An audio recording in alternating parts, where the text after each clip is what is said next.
Good evening, everyone. We are going to get started here in just a second. It looks like it's 6:30 on the nose, and I still hear many beeps coming in. We're at about 45 people, so we'll just give it another second or so.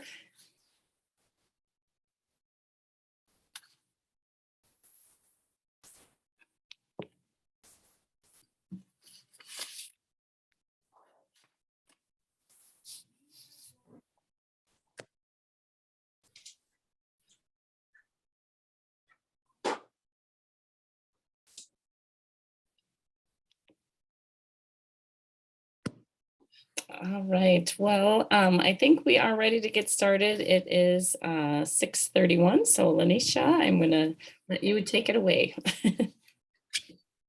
All right, thank you, Barb.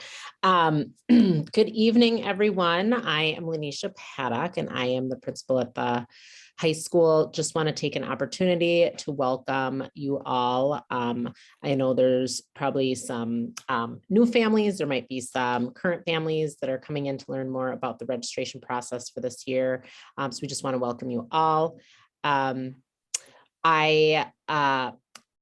APs, Mr. Todd Gagalai and Ms. Jessica Bussey, they are in other meetings talking about registration with their with other classes. So they're not able to be with us, but they're with us in spirit. Just wanted to talk through, like, this is a really exciting time for our students as they continue their path through high school, and just the importance of really sitting down with parents, families, caregivers, and kind of talking with our students about what they're interested in and what courses they're going to take, and even having conversations about required courses that they're going to need to take. And I know Ms. Nelson's going to go over a lot more of that throughout her presentation this evening. We just really want to reiterate to be cognizant of the classes that your students are selecting, rather, and because as we move further into the registration process, we do allow for schedule changes, but they become more limited as we kind of go through the registration season. So making sure that students are really have a great understanding, or a good understanding, of what they're interested in, what pathways they wanna carry forward in making their selections. Again, we're just so glad that you could join us this evening. You are in great hands with Ms. Nelson. She's going to guide you through a lot of information regarding registration. If you ever have questions for me, please feel free to reach out at paddock.lanisha@slpschools.org. Have a great night. Thanks, Lanisha. All right, you guys. Well, welcome back. You made it through halfway through ninth grade.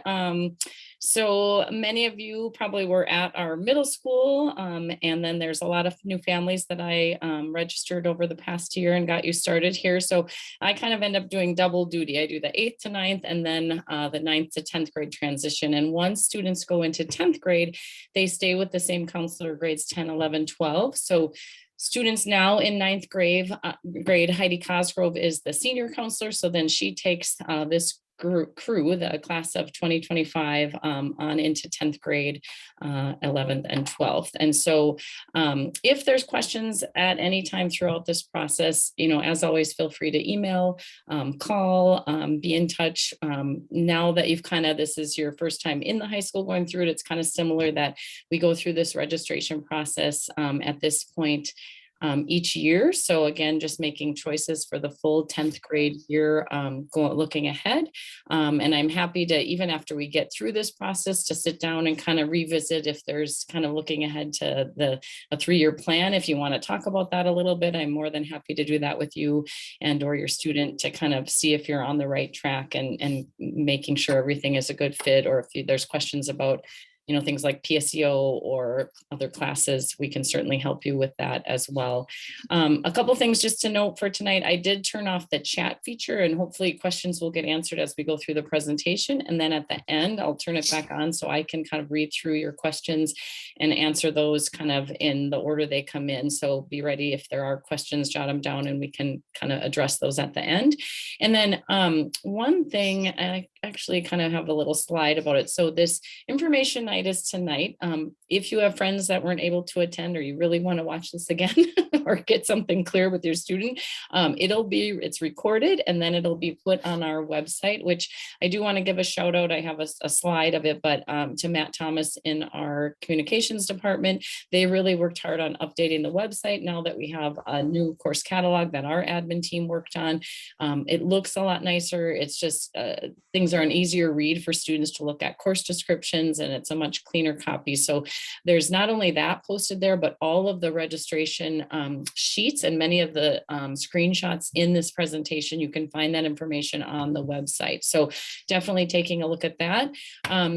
So this week, students have the option through some videos to listen to all the different electives. And this is something I think now that they've been here and there's going to be more choices going into 10th, 11th, and 12th, I know it's hard to sit and watch, video after video, but most of them you can kind of scroll through and find, like, if you want to hear about journalism or creative writing, or the different classes, it's easy to kind of pinpoint. The students should have those. If they weren't placed today, they'll be in their connections folder, and we hope to also have those on the website. So if you as a family member are kind of wondering, what are these classes about, you can kind of look to the different departments to hear about that. And then generally in our English, social studies, math, and science, kind of those core courses that all students have, they're going to hear about options for the following school year within the actual class. So they'll kind of know, okay, if I'm doing okay in this class, this is what I should look to. If I want to choose something that's a little more challenging, here's what I look at. And then it's kind of crazy, but because of this base camp field trip, which we're super excited about, it kind of, the dates that we could choose from fell right smack in the middle of when we would have done registration. So I'm going to be meeting with one group on the Friday, I believe it's the 18th there, Wilkes and Hefstead, if you have those English teachers, and then Miss Meyer's classes and Scroggins. And then we'll also be making sure we touch base with our multi-language learners and any special ed students that we've kind of missed that we need to catch up with. So we will make sure we get everybody covered, or I will make sure I follow up on all that to make sure they all have course requests at the end of this process. Hopefully kind of by March 1st, we're done and we can make sure everybody has their course requests in. And one other note, if you happen to get on this and you're someone who's coming new to the district and enrolling, we generally do a lot of enrollments into 9th grade, kind of that 8th to 9th grade year, not as many going into 10th, 11th, 12th, but we had this in open link, but if you're a new family that's returning to the district or is open enrolling, we do a enrollment process separate from this, because we're kind of doing our in-house first. And then because there's a different enrollment module through the district and we have to then register you separately, we have a separate information session that we host for you specifically to register for that. So that's for all new families. These are just a couple screenshots from the website, so you can download the new catalog or just pull it up to view it. There is the shortened registration link there, and then all of these tabs are the areas that will be covered, or that, like I said, there's screenshots from some of them or information. You can download a sheet and kind of take a look at it for the choices. The registration planner sheets that are all posted here very closely mirror what the screens look like, which I'll share towards the end, the screens on PowerSchool. And again, if students were here as a middle school student in our district, they went through this and actually did the online course request, process. If you were a new student, it was something I did with you just because you don't have access to PowerSchool yet. So that would be just the new learning piece for any students that were new this year that they haven't done, but it's really easy and we walk kids through it. The nice part is we don't have to have students do it virtually this year. We're going to be in the classes with them, answering questions and making sure they get everything entered correctly, because last year we kind of had to walk back through, kind of page through all the different course requests to catch any errors for students as they went through. So I encourage you to look on the high school website, really good information and updates there with all the classes. Each of the classes in the course catalog too, they have the description, the grade levels it's open to, as well as any prerequisites. So some of the art classes, for example, might have a prerequisite course. So you can look to that for more information. So if, again, coming in as either a new family or last year with 8th graders, we really spend a lot more time on this graduation requirements. Things haven't changed. And so it's very similar, what you've heard in the past, the 46 semester credits. Students earn 1 credit per class per semester. So typically they earn in a year between 12 and 14. If students earned 6 or 7 classes, they're kind of on track. If your student was one that struggled and maybe ended up getting a NC, no credit in a class, if it's a required class, that's typically something they could look to revisit in summer school. And unfortunately, right now, I don't have any specifics on summer school. They're working on kind of getting those dates and information kind of pulled together so we can share with families. But we typically, after 3rd quarter, try to do a mailing based on 1st semester grades and 3rd quarter grades with information about summer school. So you can certainly reach out if you have questions about that. But in terms of graduation requirements, just overall, again, the 4 years or 8 credits of English and social studies, math and science, it's 3 years or 6 credits. Generally, again, kids do more than that. Next year, health is something students will take. And I have had a couple of questions which will address that. If students want to take, their music and world language, and maybe they're wanting to take that full year of engineering, so they don't really have room for the health, that's certainly something we can kind of talk about separately, because I know that may impact some students who are looking to do that. If they haven't done a fine arts credit, that might be something that they want to fit into their schedule. It just needs to happen, those 2 credits between grades 9 and 12. And so at some point, taking those fine arts classes and hopefully, getting their first choice. And then Park Connections, and if students took ICL either 1st semester or 2nd semester, they have that, and their FIED credit this year. Park Connections, they get 0.25 of a credit per year. We kind of changed things up with Park Connections this year, which has been great, having it 3 days a week. And if you haven't asked your student, ask them what they've done in Action Thursday. We had our first one last week, and it's been kind of a fun way to see where kids' interests are and what they want to do. I've been in the gym with kids playing basketball, but I want to go see what the competitive Uno rooms look like, because I have a feeling that might be kind of fun to see what they're doing. But then again, I also could just go sit in the silent reading room, which would be great. And to balance out credits, so electives, 12 credits total there, and those are classes that kids choose. So it's really easy if a student is taking music all the way through, they're getting 8 credits in that. If they're doing a world language for 2 or 3 years, those credits really add up. And again, a lot more choices going into 10th grade with the different classes that they have to choose from. Pathways sheets are in the course book and updated. There's actually a tab that has all of them too, I believe, which is nice.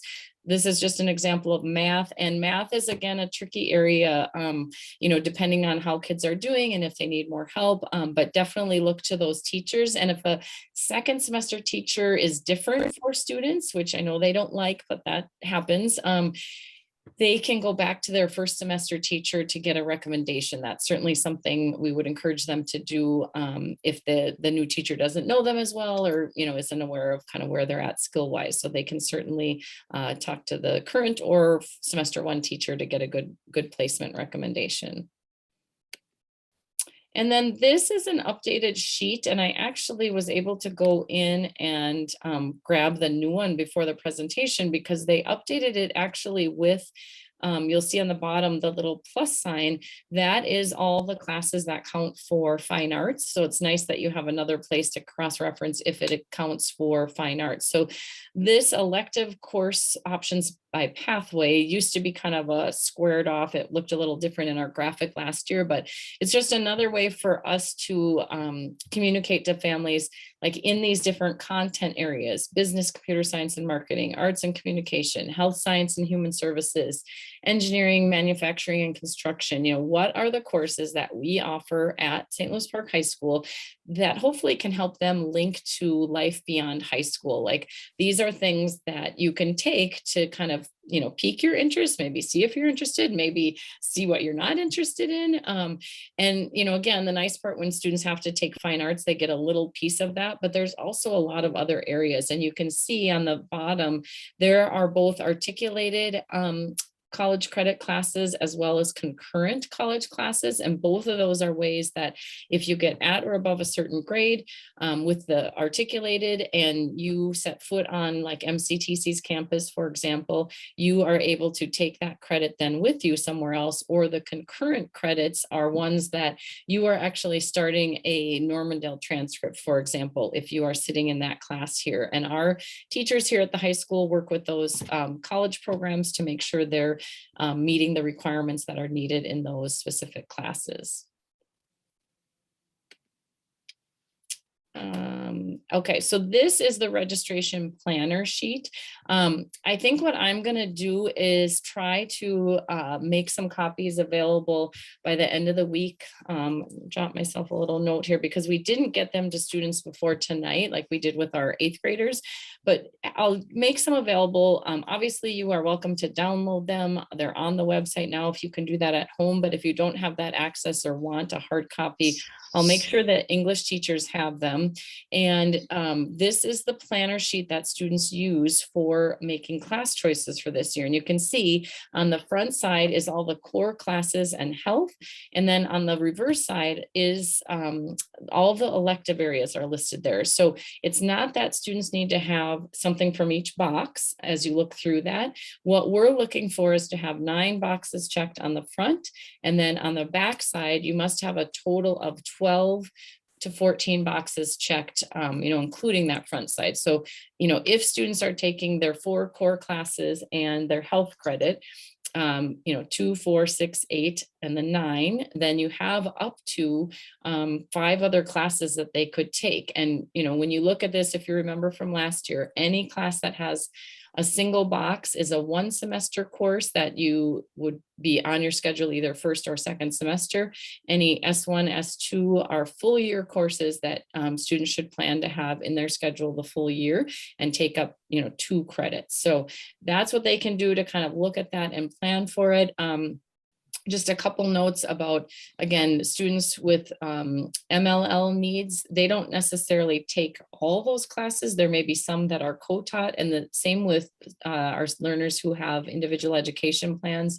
They might be placed in a co-taught class, not necessarily a pull-out class, or they may just have a skills class and it's indicated on there for a skills class that they can register for. One thing we also ask, and it's on the bottom of the second page, they're alternate course selections. We really would encourage students to have at least 1 alternate. 2 is better, just because, oops, dragging it forward there. It really helps us when there's conflicts or things that happen in the schedule that, you know, sections, there's only certain sections of things that they're taking. And if it's scheduled against something else, it's really helpful for them to have those other options, because when we come back in the fall and work on schedules before any other students or staff are back, it's nice to be able to look at that. They enter it right on Power School in an alternate area and are able to, you know, have some backup, so to speak. So have them make their first choices in this upper area, and then any kind of second or third choice there as they go through. This is what the screen looks like in terms of Kids eat. Oh, I can. In terms of Power School, oops.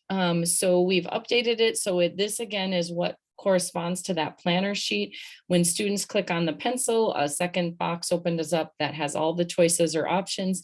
And because we're going to be doing this with them in the classrooms and they're not doing it virtually this year, we'll have more of a way to kind of watch over that, answer questions, be able to see if they're making choices. And then when you go back in as a family into PowerSchool and see that class registration tab, while it's open, you still would be able to make changes, but once we close it, you still should be able to view your course request within that button. So that will be something that's there. It's up to our admin team. They'll be working on this spring, kind of the master scheduling into the early summer, and kind of dealing with all the situations with budgets and so forth. So, again, as Principal Paddock mentioned, making good choices, really having your student think about what they're interested in, what they'd want to take, and having good second choices.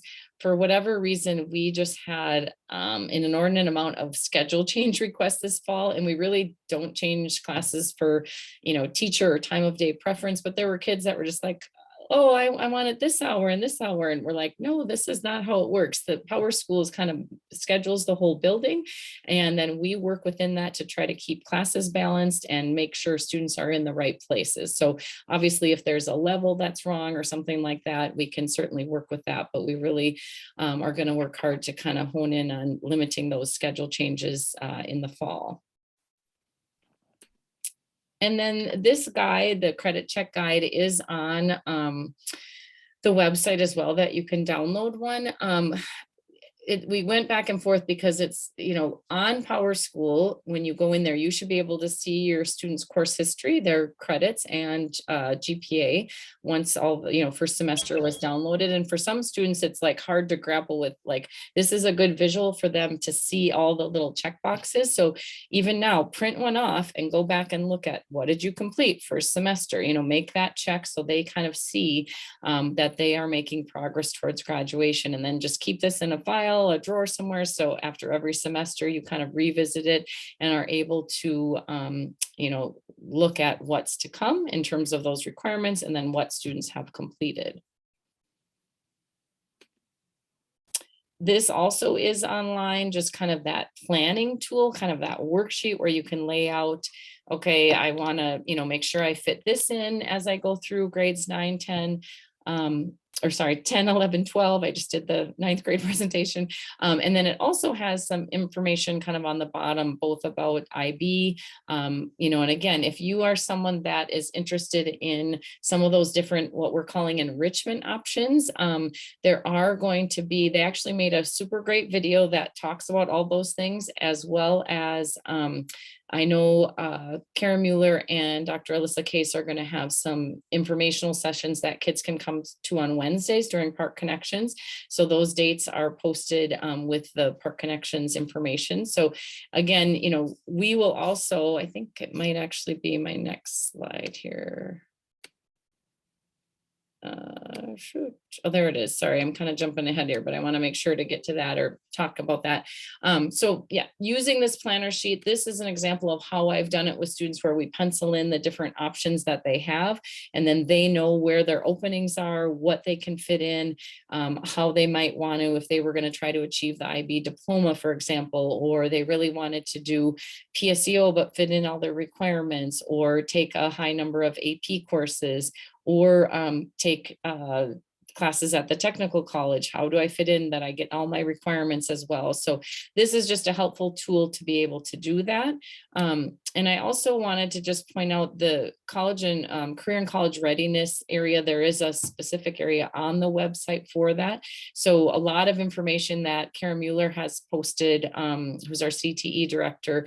And we also, even just in this past couple of weeks, I've gotten summer job postings and summer opportunities. So she does a good job on that website of keeping up job opportunities. I know there's a couple camps locally that are looking for employees, and with kids going into 10th grade, they may be ready in the summer to be looking at kind of some summer employment. So some good options there to take a look at.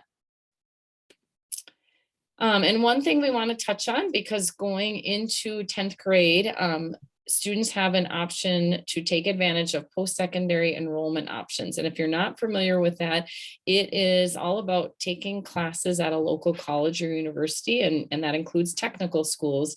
The kind of thing just to note for 10th grade, and I just want to see if I have another slide. Yeah, so the thing to note for 10th grade is that it was just in recent years, they've added 10th graders to this, the ability to take classes under this PSEO option. As a 10th grader going in, you can take one class that qualifies under what's called CTE, Career in Tech Ed. If students are successful in that, they can then take a class the second semester and then on into 11th and 12th grade. And in 11th and 12th grade, it's more about, obviously college credits. And there's a different equation for college credits. So like a 4-credit English class at college, if you took that in a semester, is worth 2 high school English credits. So you can see how pretty quickly you could, get a lot of credit done depending on what you do. We have probably 70 to 80 students taking advantage of this over 11th and 12th, well, 10th. We have a handful of 10th graders, but mostly 11th and 12th that are doing PSEO right now. Again, full-time or part-time. We actually, because there's so much more to it than just this little snippet, I just wanted you to know about it. Even if your student isn't going to do it as a 10th grader, but maybe they're interested as an 11th grader or 12th grader, I would highly encourage you to have them attend one of these informational sessions. We are planning to record one of them as well, so it'll be online. The PowerPoint is great, super informative, and it kind of helps you conceptualize what taking those PSEO classes could look like for your students. So, some students take classes in the morning and come here for the afternoon. One of the bigger areas I would say is kids would continue math and science here because it's sequential, but they might try in English or social studies at the college when they eventually do that in PSEO in 11th or 12th grade. So again, some good options. You can Google any school, Normandale, North Hennepin, MCTC, and look on their PSEO site and kind of see the different rules. That screenshot I had was of the Minnesota Department of Ed, and so they have a lot of information, but these help sessions will be great.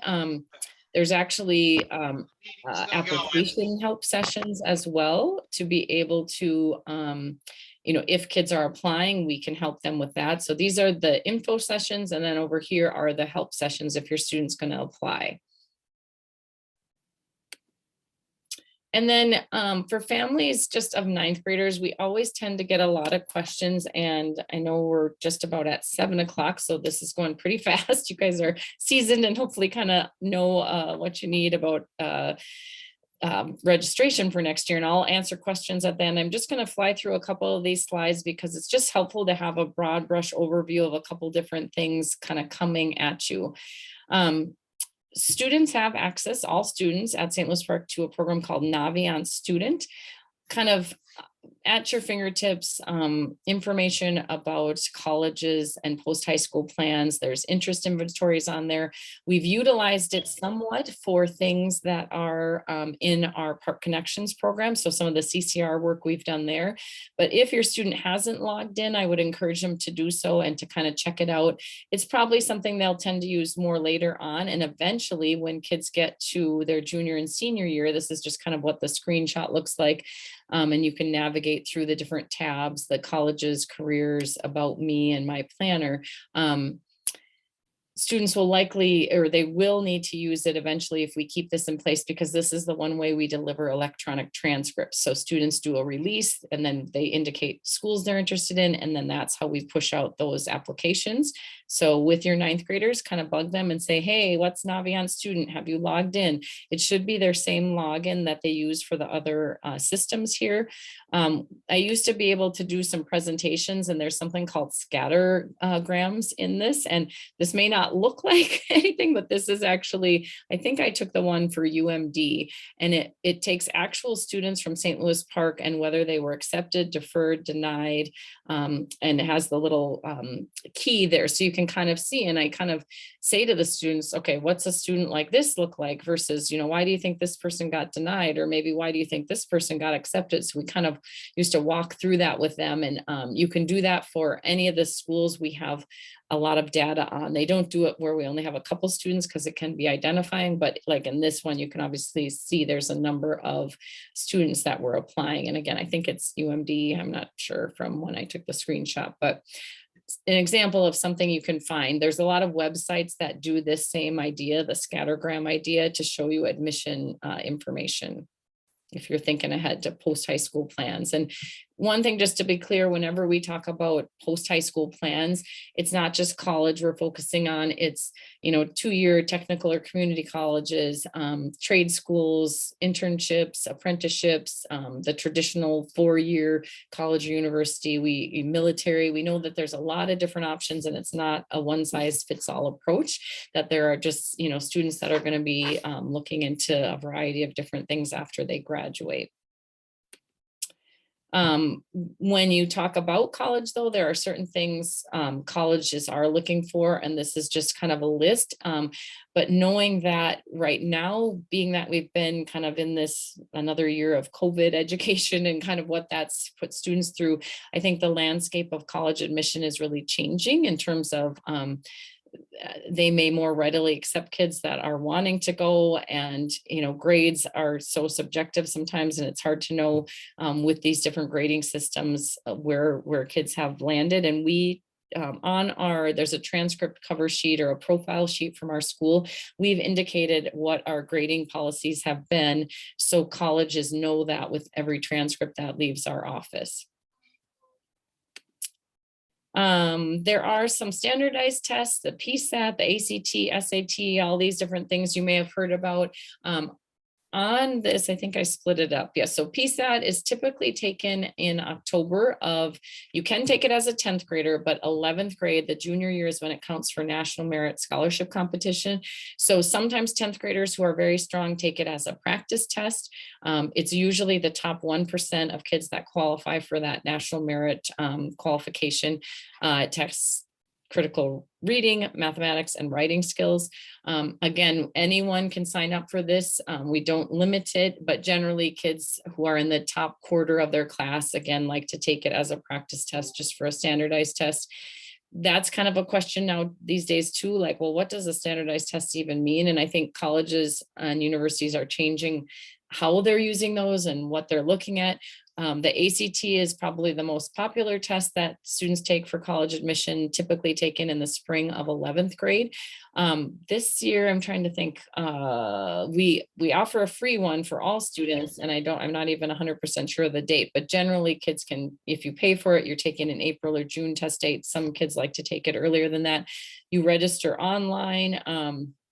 You know what this is, I didn't even change. So the class of 2025, I'm not sure what will happen, but generally there's a test date that is named at the beginning of the year. So you know that well ahead of time for planning purposes. And then the SAT is done through the College Board. It's the same organization, the College Board, that runs AP program, AP classes, and the PSAT. You can register directly on their website for any of those tests. More so kids take the ACT, but some colleges, they may say they want that, but there's very few class or schools that wouldn't accept an ACT.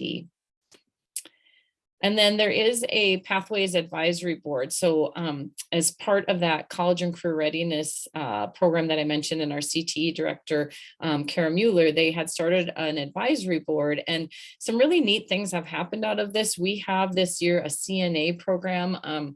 Ninth graders may not be super aware of it because it's not something they can have as a choice, but as an 11th or 12th grader, they could take a certified nursing assistant course. And it's once you have that certification, you can go get hired and make decent amounts of money to be able to, especially if you're interested in the health care or health careers pathway, starting out somewhere, getting some good experience, and leading they're hoping to add an opportunities in emergency care, like if the initial training for being a paramedic. So lots of interesting and fun things that have happened out of this advisory board, some really great partnerships with local community business professionals. So if you're interested or have anything you'd want to share, I know Karen Mueller was looking for, I think they're having like a online or virtual job fair this spring even. So her information is listed there.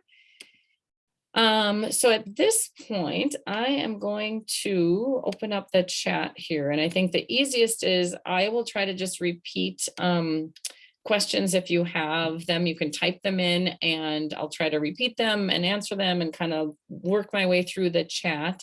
And if know that your students will get more information. Like I said, I'll try to have some of the sheets printed off.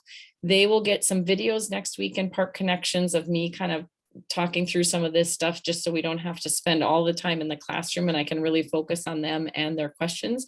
But I will be seeing them either Friday the 18th, or then I think it's we are off school on that Monday, but the 22nd or 23rd, depending on their English teacher, I will be working with them in their class to input their course requests. This is a good question. Are electives first come, first serve? Meaning, is there any advantage to registering ASAP? Nope. Actually, in the system, the way it's built, seniors get first priority, then juniors, then sophomores. So they get a little more clout over the freshmen. But what happens is PowerSchool, we build a master schedule, and then I think in my mind, how I conceptualize it is classes that are singletons kind of schedule in first, like if someone has a music class or a language that's only offered a certain hour. And then from there, it just filters out based on the priority. Where it gets tricky is if there's only like 1 or 2 sections of a class, then the computer, PowerSchool, tries to make sure that student can fit. And if they can't, it conflicts out for them. So there's really no advantage to, if you get yours in right away, because we're working with all the data, or the system is at the same time. But that's a good question. Someone asked about the engineering courses as electives. It should be on the back side under the science area. There is, I'm just trying to grab it from my folder here. There's just one class under science electives. It's a very small box on the reverse side, engineering 1. There used to be a intro to engineering CAD, and I think they discontinued that. And so kids can take the engineering sequence is full year courses if they are interested for 3 years, engineering 1, 2, and 3. Our PSEO course is the only option to earn college credit while in high school. So not necessarily. So when we talk about advanced placement and international baccalaureate, those are both ways to earn college credit, but it's dependent on a test or an exam that kids take at the end of 1 year or 2 years. So beyond that, we have, PSEO, where they take classes at a college, and then, whatever they get on their transcript at college, it's on their college transcript as well as gets put on our high school transcript for credit. There's AP, there's IB, and then those pathways courses that I talked about, where there are articulated classes or concurrent enrollment classes, those are other ways to earn college credit. So all the classes are kind of different, so it's hard to say, but generally if you get at or above a certain grade, and the instructor lets the students know that, you would be able to, if you set foot, and it was articulated with MCTC, if you set foot on their campus, then you're able to take that credit that you earn from St. Louis Park with you on the MCTC transcript. I know that is a little confusing, but that's just how they structure it with articulation. Whereas concurrent is you're right here sitting in the seat, you're getting it on your St. Louis Park transcript as well as on your Normandale transcript. Information specific to registering for classes as part of the IB tract. And so this is really important. If I know they're going to be having some enrichment opportunities for kids to hear about kind of all the different offerings. And the one thing, if your student is someone who is interested in the IB diploma, really in 10th grade, you kind of buy yourself a little time, because the only thing you absolutely should probably register for is IB chemistry, because there's no other course that starts until 11th grade for the IB diploma. Obviously, taking the honors or AP classes kind of help you be prepared for that level of rigor and staying in that track for classes. But the only thing kids need to take is IB chemistry. And if you're interested, I can work with Dr. Alyssa Case, who is our enrichment coordinator, to offer some IB information sessions. We used to have a dedicated IB coordinator, and that is kind of under that academic enrichment coordinator now. So having her or having them kind of having some general sessions for students, I think would be helpful. And like I said, I'm happy to do that with you too, to sit down and kind of plan out. We have fewer and fewer or fewer kids that take tests that actually do the IB diploma, but there's still a number of students that take classes, what we call certificate courses in IB, or they combined AP and IB, or some even do IB classes and PSEO. So there's a lot of different variation in what happens as kids get into the upper grade levels. Okay, someone's asking about the student is taking honors, advanced algebra, and pre-calc, and math teacher is recommending AP stats next year rather than AP calc. It is true, and the reason it is because if your student is thinking along the lines of IB, they put kind of this year in between, because AP Calc is the first year of the IB math class, and you can't ever take those tests. IB tests are only if you're a junior or a senior. So if you're starting that as a sophomore, you couldn't take an exam for it till the end of the junior year. So a lot of times those kids who are kind of advanced in the honors, advanced algebra and pre-calc end up taking AP stats and then doing the AP Calc the following year. So you really just need to take a look at kind of those math pathways and see where you want your student to land. And if you have any idea about where they may end up as a senior, like, are they going to go PSEO? Are they going to stay here to kind of play out the math courses that they would do? Or maybe they're done after their junior year and they're not going to take any more math. Now, if you're that high in math, you most likely are going to continue. So yes, that is true that those kids have that 10th grade year of AP stats and then go back to the AP Calc. Let's see, lost my little cursor up until, so someone's asking about changes. This is a good question. So when, once we open things, starting kind of at the end of next week, we will leave Power School open until probably the first week in March. Our administration is really trying to hone in on numbers and wanting to see things. So we'll have kids make their choices and kind of give, I would say March 2nd or 3rd as like a hard and fast, we're going to kind of shut things down, because we don't want everybody kind of making a choice, then changing it. And we're looking at numbers and having to look at all those changes. And so after that point, if there's changes, kids can certainly email me, that's fine. And we can make a choice, a change, or a parent could, but you would be able to see what the course choices are in Power School at that class registration tab. But yeah, there will be a definite point at which it's shut down. We likely, even in the spring, sometimes we've done this where we have kids do kind of a double check, like, hey, look at your course request. Are you 100% certain? If there's any changes, we want you to make them now, especially just kind of with looming budget cuts and situations going on. What do the IB tests give you? So similar to AP, IB, when you take these tests, you have the potential to earn college credit. Now, when I say that, the potential is that because every college and university has different policies. With IB, tests are scored on a 1 to 7 basis. With AP, they're scored on a 1 to 5 basis. With AP, usually a 3, 4, or 5 earns you college credit. With IB, usually a 4, 5, 6, or 7 earns you some kind of college credit. You can go on, like you could Google U of M AP credit policies, U of M IB credit policies, and see, it'll list every course and what you get and what the class is equivalent to. So that's what it gives you. And colleges know when students say they're an IB diploma candidate, they know the level of rigor that student has gone through to get to that point. They know all the extra things that takes, but they also know not every student is cut out for that type of program. And so if there's a blend of AP and IB, that's fine. They're looking at kind of the transcript as a whole, but those tests can earn you college credit, but eventually students would have to submit their scores to the test to be able to, like, the school verifies and then would give you that credit. Is there somewhere that lists the requirements for an IB diploma? I'm trying to think, because we used to have, over the summer, the website was redone and there was a whole section on IB. I'm going to make a note to check that, because let's see.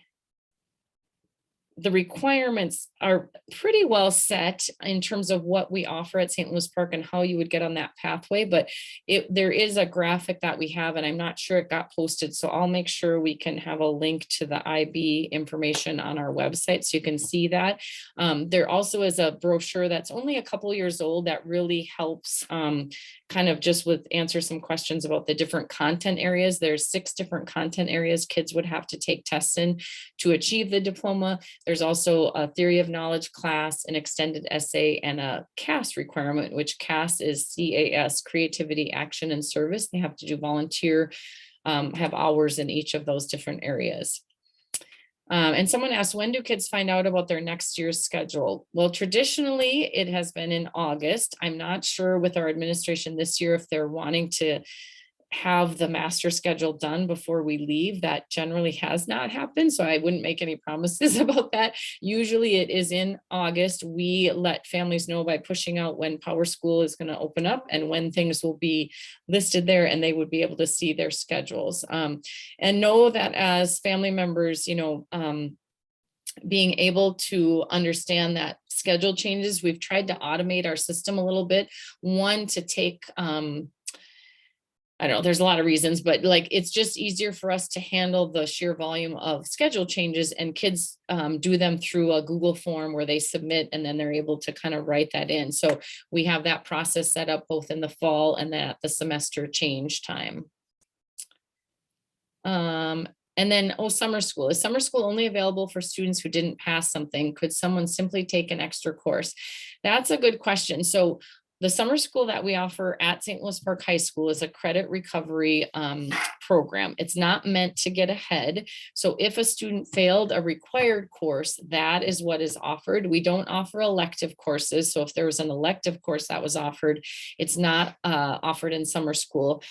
However, that being said, there are other places where students can do summer school.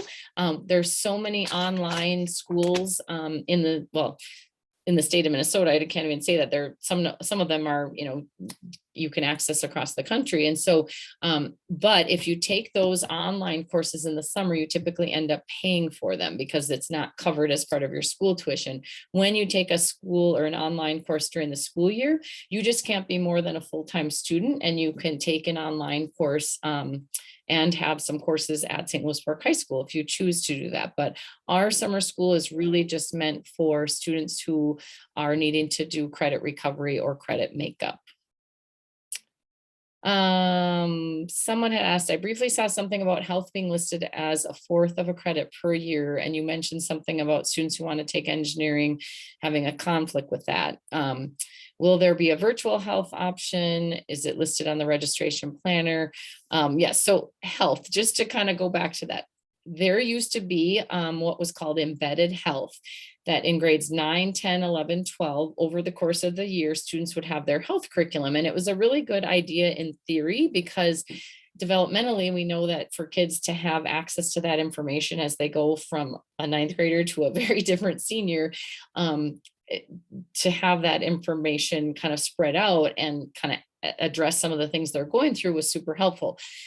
Logistically, it was really a nightmare, and I felt terrible for the teachers who had to plan that because they were trying to go into classes and push in. So we reverted back to a semester-long class. So anyone coming in, actually the current 10th graders were the first class, are back to a 1 semester health credit. So it's not that 1/4 of a credit per year.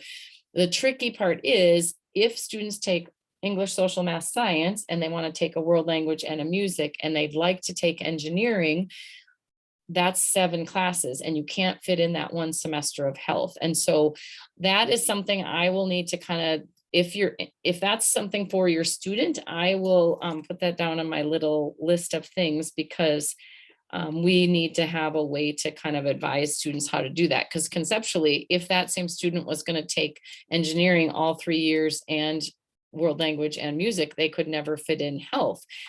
So I can certainly, if you have questions about that, kind of hold tight and know that we will address it and be able to, even if your student kind of talks to me, or if you want to email me, and then I can get back to you once we have more of a specific answer for that, that would be great. And that kind of goes to the next question: will there be an online option for health? If some of you have been around the block or maybe had older students, we used to offer a summer health class specifically for this reason, because health was a 1 semester class that some kids couldn't fit in, so we started offering it. So those are all good ideas. Those might be something we look to offer if the one of the current health teachers wants to do that. And kids could get that credit out of the way, but that is certainly something we'll have to check out and determine the feasibility of it. So thank you, Corey Lorenz, who's one of our fabulous teachers here, who's saying thanks.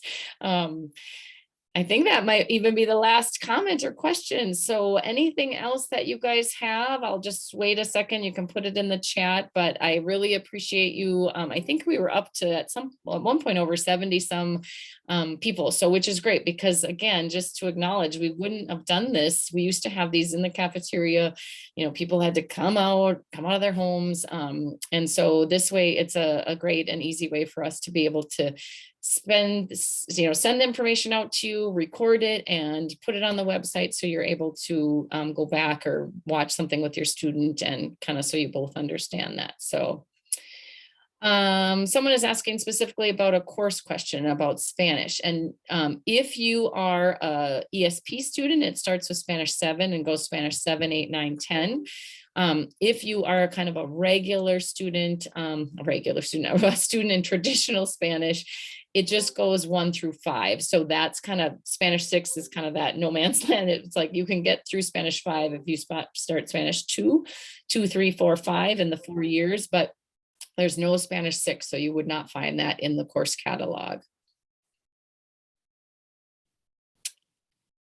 Awesome. Thank you guys so much. I am going to stop sharing my screen here, and I see one other comment. 8 is AP Spanish language. Yes. And then there's AP Spanish literature later on. Someone had asked, is 8 AP Spanish language? Yes. So 7 is just Spanish 7, and then Spanish 8 is Spanish 8 / AP Spanish. And you can see the description in the course catalog.